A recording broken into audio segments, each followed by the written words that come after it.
I'm Sarah Burford, I'm 34, I'm a personal trainer and I've got Harlequin syndrome. Approximately 8 years ago I had chest pain, so it was more sort of like around the rib area. I went into the doctor and they said okay, they want to investigate.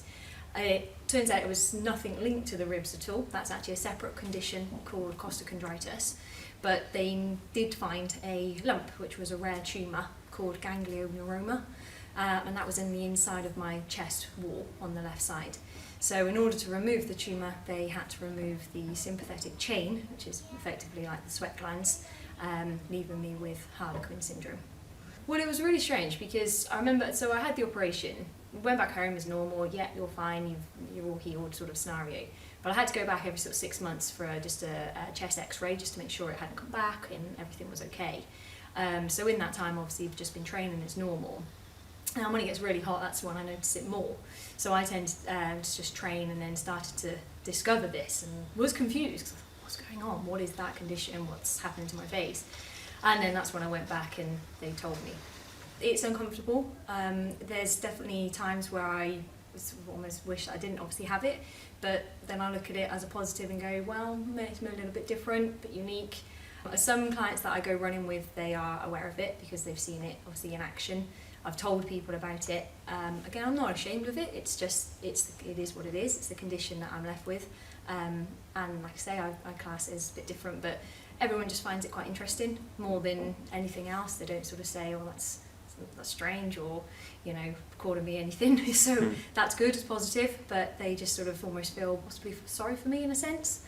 But certainly haven't had any negative sort of comments regarding it. But I now find it more preferable just training like outside, so either at my home or I train clients in the comfort of their home or an outdoor location. I find it's sort of better for the mindset as well, and that you can just kind of focus on you a little bit more and concentrate on your workouts.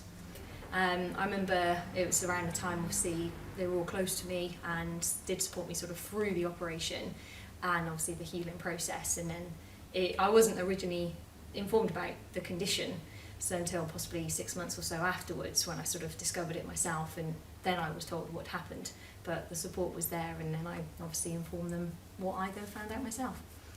If it's a really, really hot day and I have worked out as well, then obviously it's uncomfortable more than anything.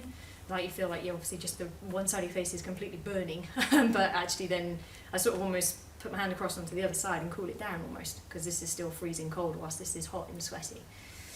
I haven't met anybody else with the condition. I'm sure there is, or there are out there, but I haven't met them. It would be interesting to sort of see how other people react with it, whether they still exercise. And like I said, I've always been into my training, so it wasn't going to be something that I would stop or reduce.